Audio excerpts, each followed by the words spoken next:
নমস্কার, কেমন আছেন সবাই? মধুমিতার আবারও একটা নতুন ব্লগে আপনাদের জানাই অনেক অনেক স্বাগত। আজকে হচ্ছে বুধবার আর এখন বাজে সকাল 6টা। আজকের এখন থেকেই আমি আপনাদেরকে সাথে নিয়ে আমার আজকের এই দিনটা শুরু করে দিচ্ছি। আশা করব অন্যান্য দিনের মতো আজকের এই দিনটাও আপনাদের ভালো লাগবে। সকালে ঘুম থেকে ওঠার পরে টুকটাক কাজকর্মগুলো শেষ করে নিয়েছি। এরপর চলে এসে একেবারে রান্নাঘরের দরজা জানলাটা খুলে দিয়ে রান্নাঘরটাকে একটু ভালো করে একটু পরিষ্কার করে নেব। করে এবার নিজের জন্য একটু চা বানিয়ে নেব, কারণ সকালবেলা উঠে একটু চা না খেলে ঠিক ভালো লাগে না। আর সকালবেলার যে একটা আলসেমি ভাব থেকে ঘুম থেকে ওঠার পরে সেটা কিন্তু চাটা খেলে একটু কেটে যায়, আর শরীরটাও বেশ চনমনে হয়, কাজের প্রতিও একটু আগ্রহ বাড়ে।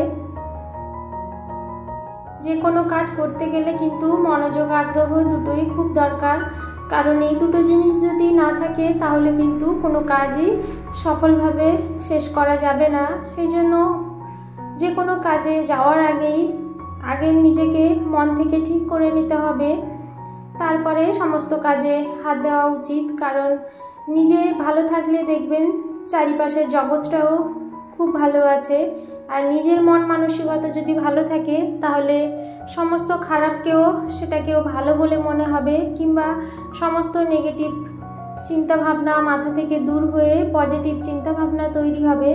তো এদিকে রান্নাঘরের কিছু টুকটাক বাসনপত্র বেরিয়েছিল, সেগুলোকে এবার ধুয়ে মেজে রেখে দিয়ে যাব, কারণ এরপরে রান্নাবান্না আছে। তো তার জন্য সিঙ্কটাকে একটু খালি করে না রাখলে পরে রান্নার সময় কিন্তু ভীষণই অসুবিধে হবে।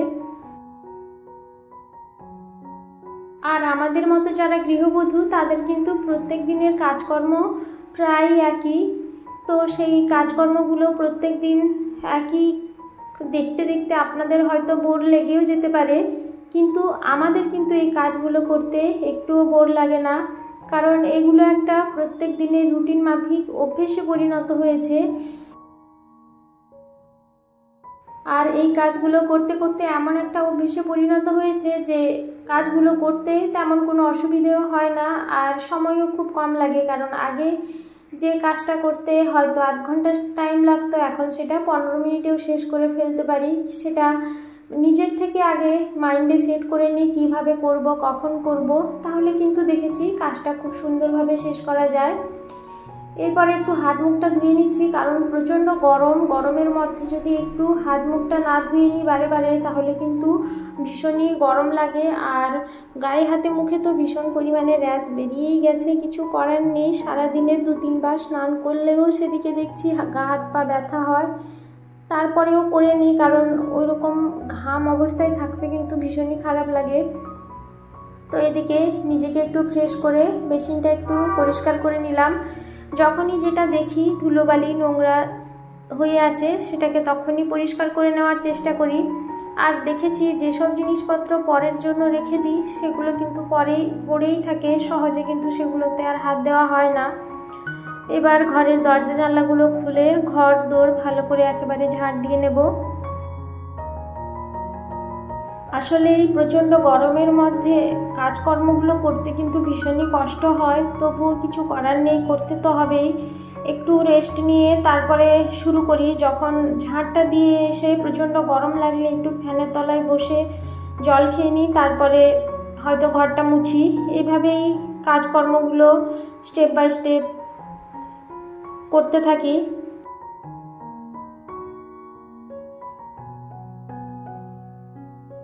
তার উপর এই প্রচণ্ড গরমে ছেলের আবার হাতে পায়ে র্যাশ বেরিয়ে গেছে, তো সেই জন্য সেও একটু ভোগাচ্ছে। সেই জন্য একটু চিন্তিত আছি। ডক্টরের কাছে নিয়ে গেছিলাম, ডক্টর ওষুধ দিয়েছেন ওকে খাওয়ার জন্য।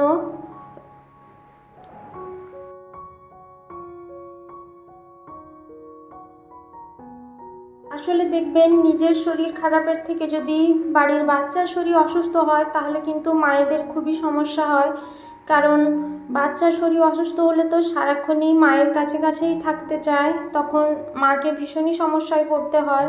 সেই জন্য আমি সবসময় চেষ্টা করি নিজের থেকে ছেলের বেশি যত্ন নিতে, কারণ ওর যদি শরীর অসুস্থ হয় তাহলে আমার অনেক সমস্যা হয়। কারণ ও তো আমাকে ছাড়া একটা মিনিটও থাকতে চায় না।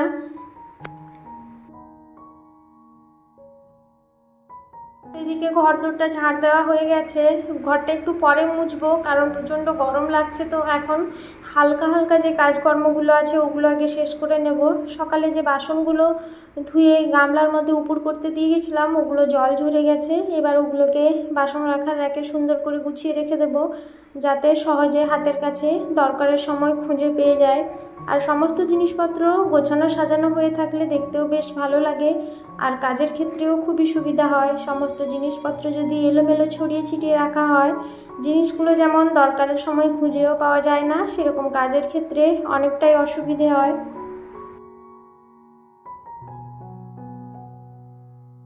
বন্ধুরা, আমার ব্লগ আপনাদের কেমন লাগছে অবশ্যই আমাকে কমেন্ট করে জানাবেন। আর আমার ব্লগ যদি আপনাদের কোথাও একটু ভালো লেগে গিয়ে থাকে তাহলে আমি আপনাদের কাছে অনুরোধ জানাবো আমার চ্যানেলটিকে সাবস্ক্রাইব করে আমার পাশে থেকে যাওয়ার জন্য। আর যারা যারা এখনও পর্যন্ত অলরেডি আমার চ্যানেলটিকে সাবস্ক্রাইব করেই ফেলেছেন তাদের প্রত্যেককেই আমি জানাবো অসংখ্য ধন্যবাদ। আপনারা এভাবেই আমার সাথে আছেন বলে, আমার পাশে আছেন বলে আমি কিন্তু মনের জোর বাড়িয়ে এগিয়ে যাওয়ার চেষ্টা করছি। সফলতা কবে আসবে সেটা জানি না, কিন্তু ভালোবেসে কাজটা করে যাচ্ছি, একদিন সফল হব এটা ভেবেই করে যাচ্ছি। জানি না আমার সেই স্বপ্নটা কবে পূরণ হবে। এদিকে একটু টুকটাক কাজকর্মগুলো গুছিয়ে নিয়ে একটু ম্যাগি বানিয়ে নিচ্ছি।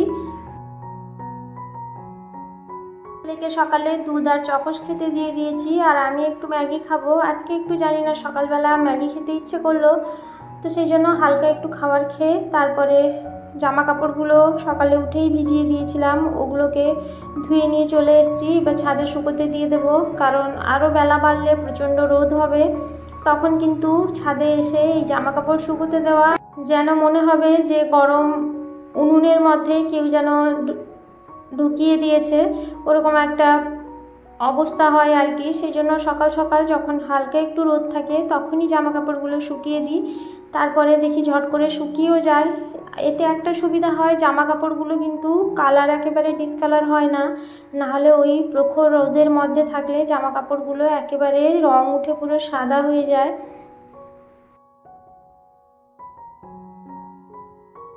কিছু করার নেই, কারণ আমরা নিজেরাই এইরকম পরিস্থিতির জন্য দায়ী। আমরা যদি গাছ লাগাই, প্রত্যেকে পরিবেশকে রক্ষা করি, তাহলে কিন্তু আমাদের পরবর্তী প্রজন্ম কিংবা আমাদেরকে আর এই সমস্যার সম্মুখীন হতে হবে না। চারিদিকে এতটা পরিমাণে বন জঙ্গল কেটে দেওয়া হচ্ছে, তার জন্য দিনকে দিন পরিবেশটা ভীষণই দূষিত হয়ে যাচ্ছে, আর তার ফল কিন্তু আমরা হাতে নাতেই পাচ্ছি।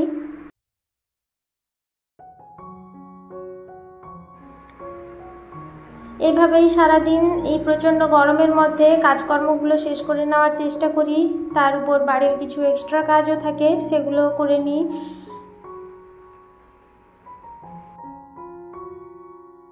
এরপর ঘরে এসে কিছু ক্লিনিংয়ে বাকি ছিল সেগুলোকে একটু শেষ করে নেব, কারণ রেগুলার যে সমস্ত জিনিসপত্র ইউজ করা হয় সেগুলো কিন্তু ভীষণই নোংরা হয়ে যায়। সেগুলোকে প্রত্যেক দিন যদি মুছে দেওয়া হয় তাহলে কিন্তু দেখতেও বেশ ভালো লাগে, আর জিনিসপত্রগুলো ভালোও থাকে, খুব সহজে নষ্টও হয়ে যায় না। তো ক্যাবিনেটটা পরিষ্কার করে নিয়ে এবার ফ্রিজটা একটু হালকা করে উপরটা মুছে নেব। ভেতরটা আপনাদেরকে আগেই বলেছি আমার ফ্রিজের ভেতরটা অতটা নোংরা হয় না, যখনই দেখি একটু নোংরা হয়েছে তখনই সেটাকে পরিষ্কার করে দিই। তো এভাবেই সারাদিন টুকটুক করে কাজকর্মগুলো শেষ করে নিই। নিজের মতো করে কাজকর্মগুলো করলে দেখেছি বেশ ভালো হয়, কারণ কোন কাজটা করব সেটা মাইন্ডের মধ্যে সেট করে নিয়ে তারপরে কাজকর্মগুলো করতে থাকি। তাতে দেখেছি কাজকর্মগুলো যেমন সময়ের মধ্যে শেষও হয়ে যায়, সেরকম কাজকর্মগুলো করতেও তেমন কোনো অসুবিধে হয় না এই গরমের মধ্যে। তো এদিকে টিভিটাকেও হালকা করে একটু মুছে নিচ্ছি, কারণ টিভিটাতে প্রচুর পরিমাণে ধুলো বসে যায়। রাস্তার ধারে যেহেতু আমাদের বাড়িটা, তো ওই জন্য দরজা জানলা যখন খোলা থাকে তো প্রচণ্ড ধুলোবালি উঠতে থাকে। সমস্ত কাজকর্মগুলো শেষ করে স্নান টান করে চলে এসেছি রান্নাঘরে, রান্নাটা চটজলদি শেষ করে নেব।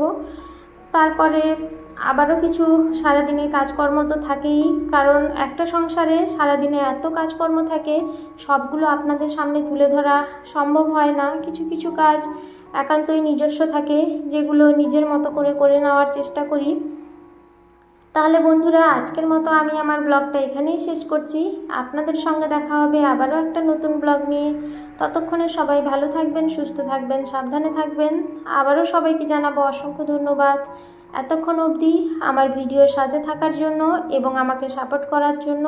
সবাইকে অনুরোধ জানাবো এভাবেই আমার সাথে থাকুন, আমার পাশে থাকুন, কারণ আপনাদের ছাড়া কিন্তু আমি একটা পাও এগোতে পারবো না।